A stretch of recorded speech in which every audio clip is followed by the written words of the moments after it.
All right, well, good morning, everyone. I appreciate the opportunity to speak to you. My name is Donnie Miller. I'm a weed scientist with the LSU AgCenter. Been with the AgCenter about 31, 32 years, somewhere in that neighborhood, located at the Northeast Research Station, about 45 minutes east of here. In addition to sweet potato, I also do weed management research in cotton, soybean, corn, wheat, grain sorghum, and I do a little bit of cotton defoliation research as well. Now, what is the advantage that producers in these other agronomic crops have over people that produce sweet potatoes?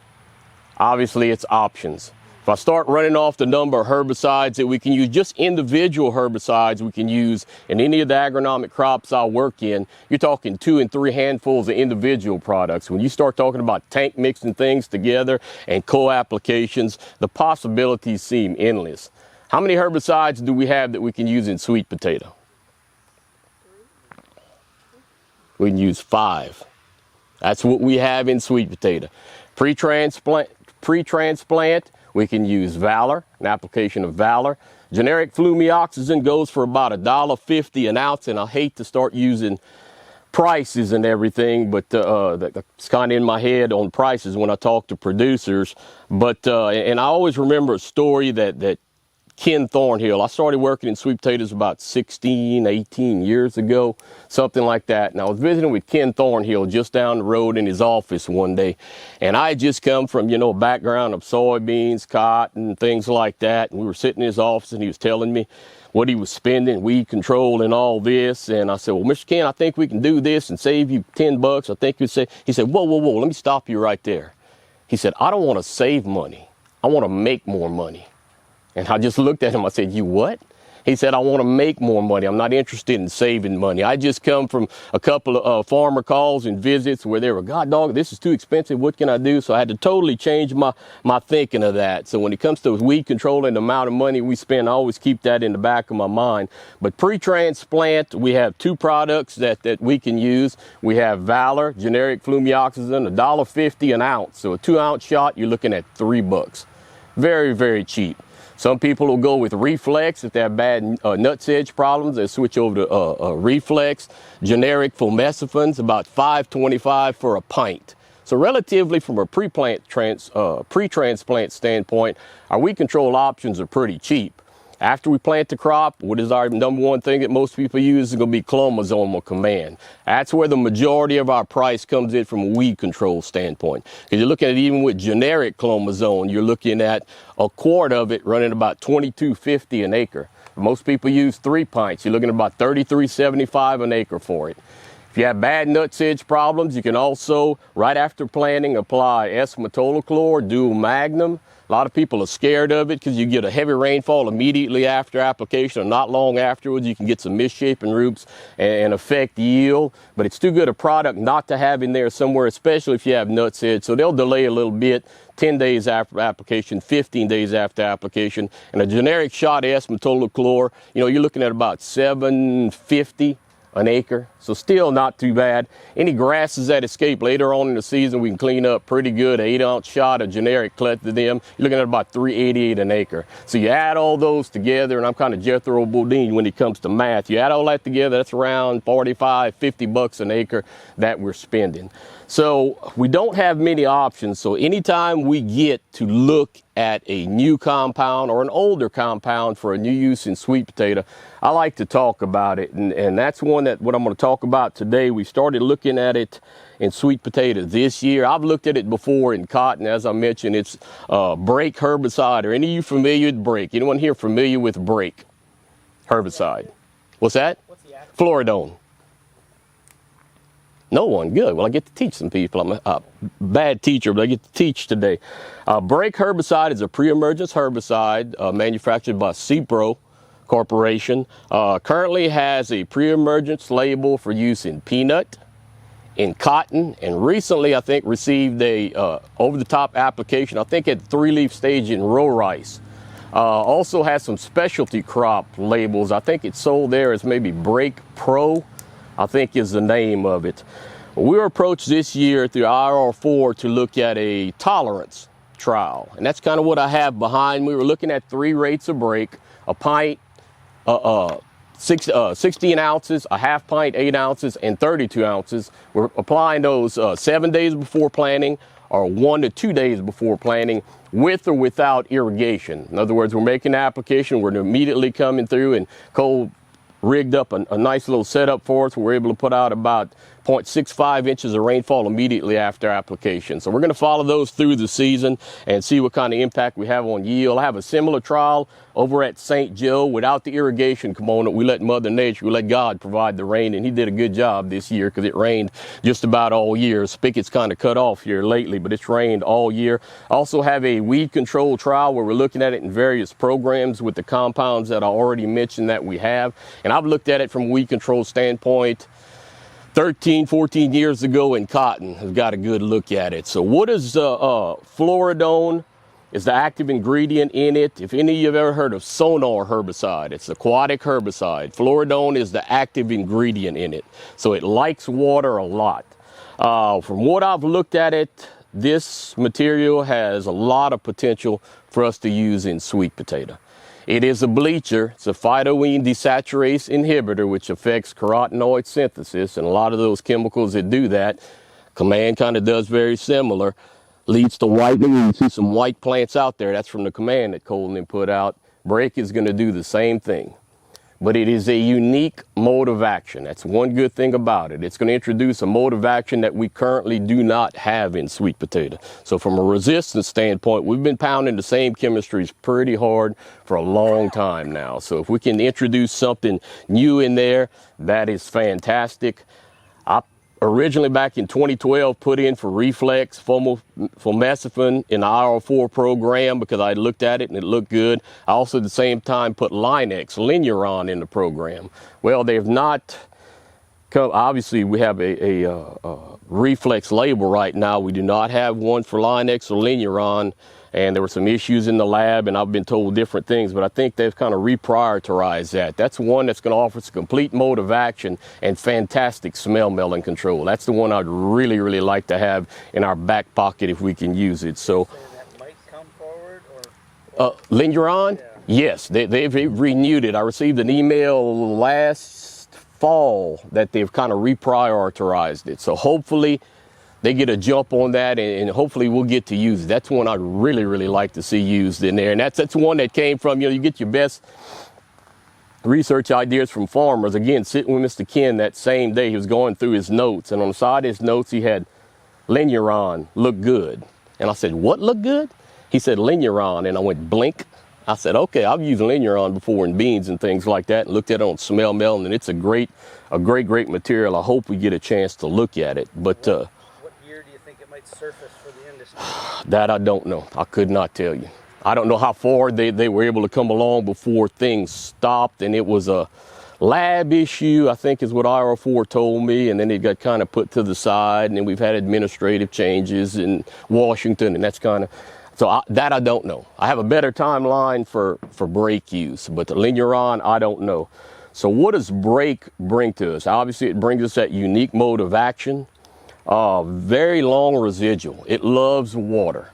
It's a herbicide that's going to need probably a good ½ inch, 6/10 of an inch of rainfall for activation. Puts it very similar to Valor and Dual Magnum in that regard. Nothing close to what we have with Command and Reflex. Those can be activated with about a 1/3 inch of water. Very, very water soluble. So it's going to need water to activate it. The good thing about brake is that it loves water. So every time it irrigates or rains after that, it sort of re-energizes it. It does a good job. So you can get another 10, 15 days of residual beyond what we get out of any material we use in sweet potato right now. And I saw that again this year. Just about any annual grass does an amazing job on it. We had barnyard grass over there. We had brown top millet. We had goosegrass. We had broadleaf signal grass. Fantastic control on all those grasses. Did a great job. Great job on carpet weed, pigweed. We had Palmer amaranth out there. We had slender amaranth. Just annihilated it. Purslane, we had common purslane, horse purslane, just annihilated it. Did a fantastic job, and I think that's what we had. Knowing from my past experience in cotton, it's an okay morning glory material. It's decent, it's not great. The same with smell melon. It's okay, it's not great. May give you a little less than we get from Valor, from flumioxazin. Might be right in there. The two together won't be too bad together if you add those two together. Hemp Pennsylvania, it's okay on. Nuts Edge, you're not going to get anything out of Nuts Edge. Dual is still our Nuts Edge standard out there by far. In 2017, if I'm getting my year right, I think C-Pro was able to get a Section 18 in North Carolina for Palmer Amaranth control. And I think they were able to put out break on 2,000 acres, if I remember what Kyle told me. Kyle Briscoe with C-Pro is my guy I've been working with. And they did not see a fantastic Palmer Amaranth control season along with it. They did not see any negative impacts on the sweet potato whatsoever. So we're kind of backing it up with some of this work, kind of seeing if irrigation can impact it and what it's gonna look like, where the rate's gonna settle in. Is it going to be, you know, that middle, that 16 ounces? Is it going to be 32 ounces? I like 24 ounces myself. It gives you a little bit longer residual than a pint does. Now, what's it going to cost? I list all these costs for the other herbicides. Break is $180 a gallon. Command, the most expensive thing we have in sweet potato right now, is about $90 a gallon generic. So it's going to be about double what it costs. But if you start breaking it down on the amount that we use, if you look at a pint of break, you're looking at about $22.50 an acre. Now, why should that sound familiar? When I started giving you the price for a quart of clomazone, it's $22.50 an acre. 24 ounces of break is about $33.75 an acre. Why does that sound familiar? When I gave you that 3 pints of clomazone, what it costs is $33.75.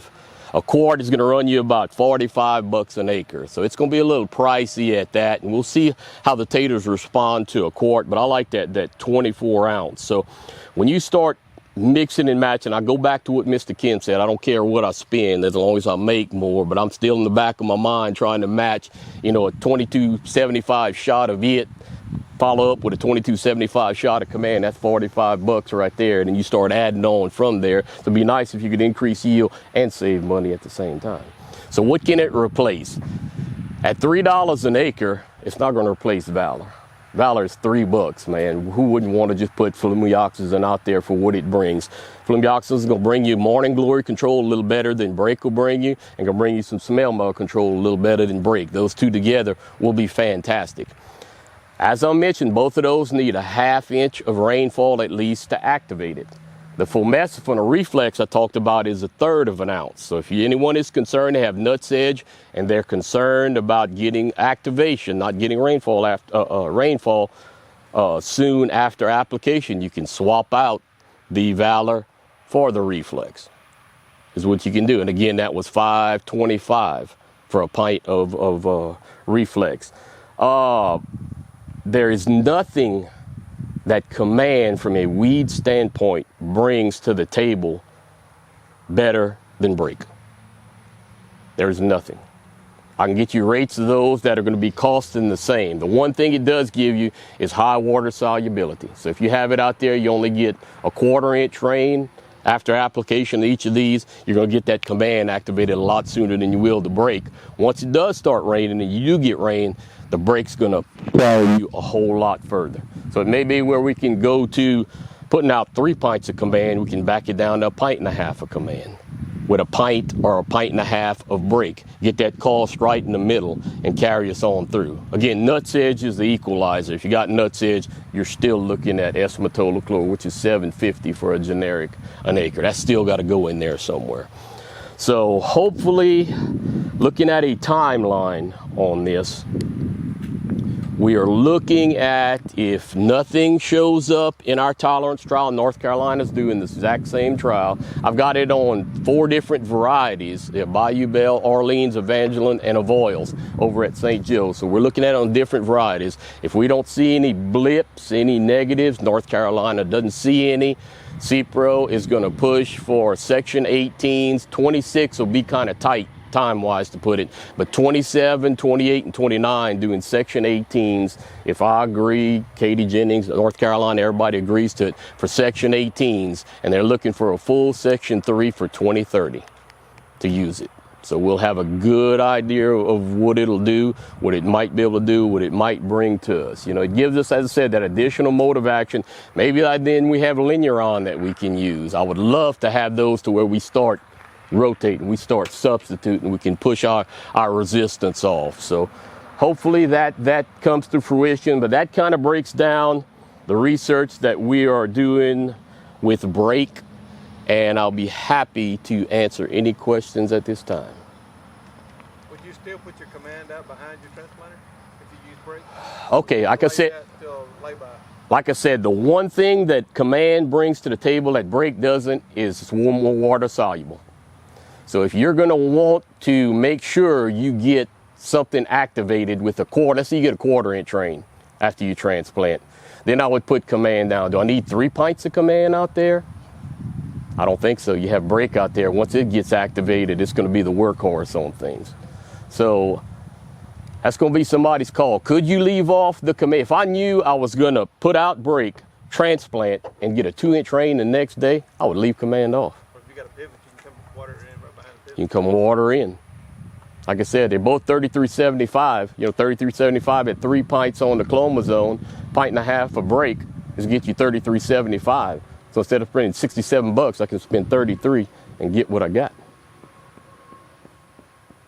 It's a possibility. Like I said, the Valor is $3, 2 ounces of, and I'll say generic flumioxazin. Everybody's going to use the generic of everything. Flumioxazin at about $3 an acre. That's going to be hard to leave off. That is going to be hard to leave off. You know, especially when it helps out on the morning glory and the smell melting a bit. Now, when we get linear on in there, then the game might change. So we have some, you know, something that we haven't had in the past. If we get the linear on component, we get the brake, we can start mixing and matching some things that the agronomic crops have been able to do for a long time. So hopefully we get it and we rock and roll with it. Given the fact that we have a limited amount of herbicide options available in sweet potato, really a handful of products, it's very exciting when we do get a new potential product that we can look at to use in the very near future. That is the case right now with brake herbicide. Brake herbicide is not a new chemistry. The active ingredient of brake herbicide, fluoridone, was actually created in 1975 by Eli Corporation. Back in 1975, it was formulated into a product called Sonar in the mid-80s, which was actually an aquatic herbicide. So it's not an actual new herbicide. It currently has a label in both peanut and cotton for weed management, and we have looked at it in my research program from a cotton standpoint, and the product does provide excellent grass activity, good activity on small seeded broadleaves, especially pigweed does a very good job. So it's become a pretty good option for anyone who has palmer amaranth issues that are resistant to glyphosate. So the idea that we could possibly use it in sweet potato in the very near future was very exciting. Now, as good as it can be to control weeds, even if it controlled every weed out there, it's not going to be of any use to any producer if the sweet potato crop cannot tolerate it. So this year we focused our research on really a two-pronged approach, looking first at the tolerance aspect, also coupling that with the weed management aspect to see if we, you know, the particular weed spectrum that we normally experience in sweet potato, if we're seeing the same results as we are with the weed spectrum that we see, let's say, in cotton, for instance. To evaluate the tolerance, we looked at 3 rates of the brake herbicide, 8 ounces, 16 ounces, and 32 ounces, with probably 16 ounces being the 1x use rate that they will settle on, although that may be subject to change. We made those applications either 7 days prior to transplanting sweet potatoes or 2 days prior. We threw another variable in there looking at either addition of supplemental irrigation at 0.6 of an ounce per acre at the application of the herbicide or no supplemental irrigation. We conducted 2 trials looking at tolerance, one here at the Sweet Potato Research Station in Chase and another location at the Northeast Research Station in St. Joe. At the research station in St. Joe, we did not provide any supplemental irrigation. We just let the good Lord provide irrigation whenever he was ready for it to rain after application. At the trial in Chase, we looked at 1 sweet potato variety, which was Orleans. At the location in St. Joe at the Northeast Research Station, we looked at 4 varieties, Orleans, Bayou Belle, Avoyles, and Evangeline. Okay, to sum up our findings from a tolerance aspect, we saw no differences in any of the rates of brake herbicide that we applied.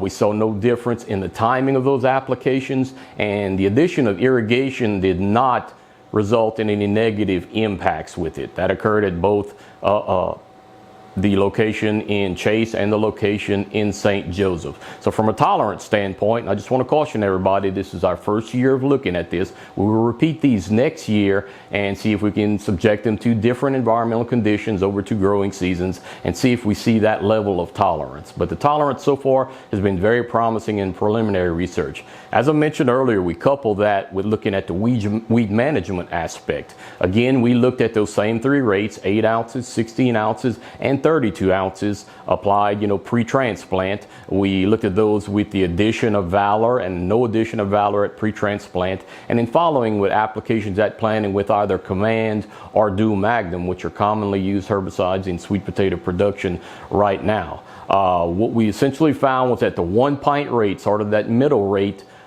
we had excellent control of the annual grasses we looked at. Almost 100% control, in a lot of cases 100% control of barnyard grass, brown top millet, broadleaf signal grass, and goosegrass. We also had excellent control of some small seeded broadleaves that we had in that trial. Our slender amaranth, Palmer pigweed, we had 100% control, as we did with carpet weed as well, and common and horse purslane.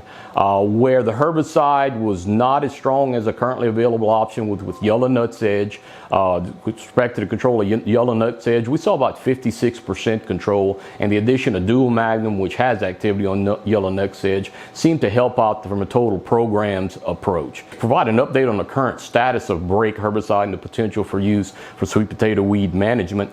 Currently, the company is again conducting internal trials and external trials with university researchers to try to gather as much data they can on both tolerance and weed control with the product. It is currently on a timeline to potentially have Section 18s in place for the 27 and 2028 growing season, with a full label anticipated during either 2029 or 2030 crop growing season. So it's very exciting to have a new product to look at. It's one that provides us with a new mechanism of action. We've been using a lot of the same herbicides in sweet potato for a number of years, so we can potentially insert a different mode of action which will help long-term with weed resistance mitigation.